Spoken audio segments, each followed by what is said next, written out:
Bhaskaran sir, டெல்லியில நீங்க போராட்டம் நடத்தினீங்க. ஆனா அங்க நீங்க வந்து வெறும் 30 பேர் தான் இருந்தீங்க. ஆனா 3000 பேர் இருந்தீங்க அப்படின்னு சொல்லிட்டு ஐயா கிட்ட போய் பொய்யான தகவல்களை நீங்கள் கொடுக்கிறீர்கள். உண்மைக்கு மாறான தகவல்களை கொடுத்து தந்தை மகன் இடையிலான உறவையே சிதைத்து இந்த கட்சியை பிரித்து சின்னாபின்னப்படுத்தி இருப்பது. நான் இதை கொஞ்சம் கூடுதலா சொல்ற மாதிரி உங்களுக்கு தெரியல. இதெல்லாம் சொல்லாம போயிட்டாரு ரொம்ப வெளிப்படையாக டாக்டர் அன்புமணி ராமதாஸ். முழுக்க முதல் முறையாக திரு ஜி.கே. மணி மீது பாய்ந்திருக்கிறார். ஜி.கே. மணியை துரோகி என்றும் சொல்லி இருக்கிறார். சார், எல்லா பிரச்சனைக்கும் அவர் தான் காரணமா? இப்ப இதை எப்படி பார்க்கணும்னா, முதல்ல 30 பேர் கலந்துக்கிட்டாங்க அப்படின்னு சொல்றதும் பொய். 3000 பேர் கலந்துக்கிட்டாங்கன்னு நாங்க சொன்னதா சொல்றதும் பொய். ஓகே, ரெண்டுமே நானே சொல்றேன், 3000 பேர் கலந்துக்கல. 3000 பேர் நாங்க கலந்துக்கிட்டோம்னு எங்கேயும் சொல்லல. அதே மாதிரி எல்லா தொலைக்காட்சிகளும் அந்த நிகழ்ச்சியை ஒளிபரப்பியிருக்காங்க. சரி, 3000 பேர் கலந்துக்கிட்டேன்னு எப்படி ஒரு சும்மா சொல்ல முடியும்?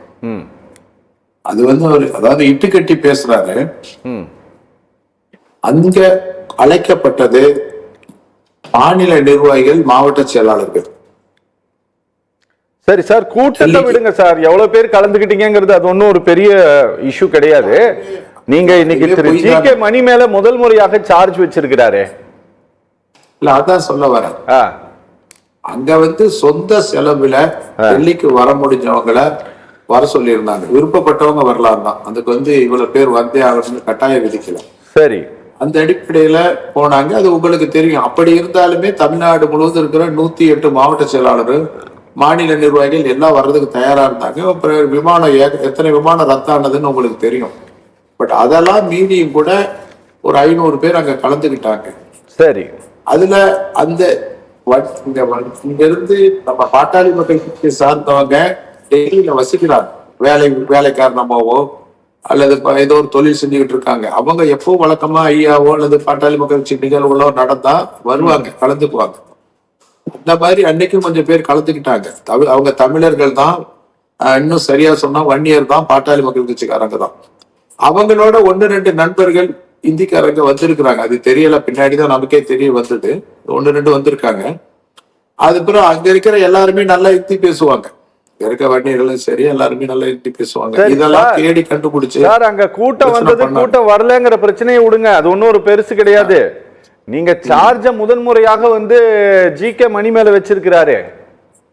அல்ல, அதுக்கு என்ன காரணம்னா, இது வரைக்கும் அவரால் ஒரு பொய்ய கட்டமைக்க முடிஞ்சது. மருத்துவர் அன்புமணி அவர்களால ஒரு பொய்ய கட்டமைக்க முடிஞ்சது. அதாவது கட்சி நிர்வாகிகள் அவர் என்ன சொல்லி வந்தார்னா, பாட்டாளி மக்கள் கட்சி சட்டப்படி நமக்கு தான் சொந்தம், தேர்தல் ஆணையத்தை நான் சரி பண்ணிட்டேன், அவங்க கிட்ட கடிதம் வாங்கிட்டேன், சின்ன நமக்கு தான், இந்த மாதிரி கடிதம் என் கையில இருக்குதுன்னு ஒவ்வொரு நிர்வாகியும் அவர் அழைச்சு பேசும்போது அந்த வார்த்தையை அவர் சொல்லியிருக்காரு.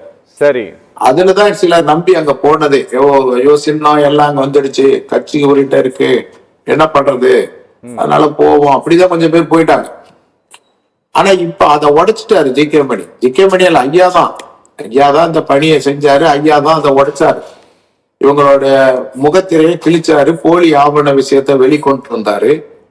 நீதிமன்றத்துல வழக்கு தொடர சொன்னாரு. வழக்கறிஞரை நியமனத்தை எல்லாமே ஐயா தான். ஆனா அந்த பணிய ஐயா டெல்லியில போய் எப்பவும் ஐயா போய் பார்க்க மாட்டாரு. எல்லாமே ஐயா முடிவு எடுத்து அந்த வேலையை ஒப்படைப்பாரு. அது மாதிரி இந்த முறை ஜி.கே. மணி வேலையை ஒப்படைச்சாரு. அதே போல ஒரு ஓய்வு பெற்ற நீதிபதி அவர் உங்ககிட்ட எல்லாம் ஒப்படைச்சாரு. அவங்க அந்த பணியை செஞ்சாங்க. இதெல்லாம் அவங்க செஞ்சு ஜெயிச்சுட்டாங்களே, ஒரு விஷயத்த ஜெயிச்சு கொடுத்துட்டாங்களே, நம்மள நம்ம செய்த நடவடிக்கை, குற்ற நடவடிக்கையில வெளிக்கொண்டு வந்துட்டாங்க. மேலும் ஐயா டிஜிபி கிட்ட புகார் கொடுக்க சொன்னது இவர் போய் கொடுத்தது, இதெல்லாம் வச்சுக்கிட்டு அவருடைய பின்னடைவுல அவர் கொதிச்சு போய் அதை என்னடா பண்றதுன்னு தெரியாம அப்படி பேசுறாரு. இப்ப ஜி.கே. மணி அவர் பேசுனதுக்கு ஒரே காரணம் அவருக்கு ஏற்பட்டிருக்க பின்னடைவு. அவர் மேல கட்சிக்காரங்களுக்கு இப்போ ஒரு அவநம்பிக்கை வந்திருக்குது. அதனாலதான் அவர் கோபத்துல இவ்வளவு நாள் பேசாம இப்ப ஜி.கே. மணி இதுக்கு முன்னாடி கட்சிக்காரங்களை விட்டு பேச வச்சு ரசிச்சாரு. இப்ப நேரடியாவே பேசிட்டாரு. அதான் உண்மையான காரணம். ஓகே சார், ரெண்டாவது இன்னைக்கு தைலாபுரத்தை திமுக டேக் ஓவர் பண்ணிக்கிச்சு. திமுக தான் இன்னைக்கு இந்த கட்சிக்குள்ள இருக்கக்கூடிய அத்தனைக்கும் அனைத்துக்கும் காரணம் திமுக தான் அப்படின்னு சார்ஜ் பண்றாரு. நிஜமாலுமே இந்த பிஎம்கேல நிலவக்கூடிய இந்த பிரச்சனைக்கு காரணம் திமுக தானா சார்? திமுக இந்த பிரச்சனைகளுக்கு திமுக காரணம்னான்னு அவர் கேக்குறாரு. காரணம்னு சொல்றாரு, கேட்கல சொல்றாரு. ஆ, எங்க கிட்ட திமுக காரங்க யாரும் பேசுறது இல்ல. ஒருவேளை அவர்கிட்ட எதுவும் பேசுறாங்களான்னு தெரியல. புரியல. இல்ல திமுக காரங்க காரணம்னு அவர் சொல்றாரு. எங்க கிட்ட திமுக காரங்க யாரும் பேசுறது இல்ல. அவர்கிட்ட எதுவும் பேசிட்டு இருக்காங்களே என்னமோ தெரியல. பிரச்சனை பண்ணுங்க. நீங்க ஏதாவது இன்னைக்கு ரொம்ப கண்ட்ரோலா பேசணும் அப்படின்ட்டு ஏதாவது வந்திருக்கிறீங்களா? இல்ல எப்பவுமே நான் எனக்கு என்ன மனசுல படுதோ அதான் பேசுவேன். Okay okay. இல்ல கூடுதலா எதுவும் பேசிடக்கூடாது, ரொம்ப கவனமா தான் பேசணும் அப்படின்ட்டு ஏதாவது அண்டர்ஸ்டாண்டிங் குள்ள போயிருக்கிறீங்களா நீங்க? இல்ல இல்ல இல்ல இல்ல அதெல்லாம் ஒண்ணுமே கிடையாது. எனக்கு எப்பவும் எனக்கு மனசுல என்ன பட்டுதோ அதைத்தான் பேசுவேன். சரி. திமுக இது எப்படி காரணமா நீங்களே யோசிங்க. திமுகவுக்கு பாட்டாளி மக்கள் கட்சிக்கு என்ன சம்பந்தம், நமக்கு அவங்களுக்கு என்ன தொடர்பு? எங்களுக்கு இப்ப இதுல பிரச்சனை பண்ணி திமுகவுல இருந்து யாரு அங்க இருந்து ஒருத்தர் வந்து இங்க தலைவராக போறாரா?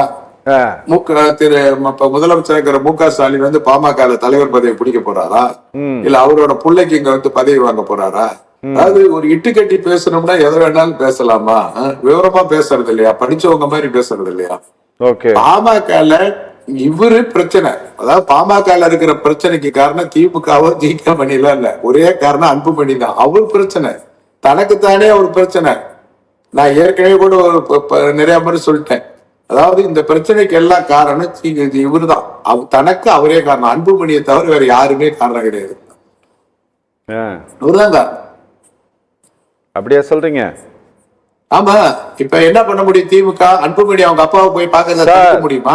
அதாவது இங்க பாருங்களேன், என்னன்னா சார், இந்த பாட்டாளி மக்கள் கட்சி விவகாரத்தை ஏன் நாங்க தொடர்ச்சியா எடுத்துக்கிட்டு வரோம் அப்படின்னா, பாமக அப்படிங்கிற ஒரு கட்சி தமிழ்நாட்டுக்கு வேணும்.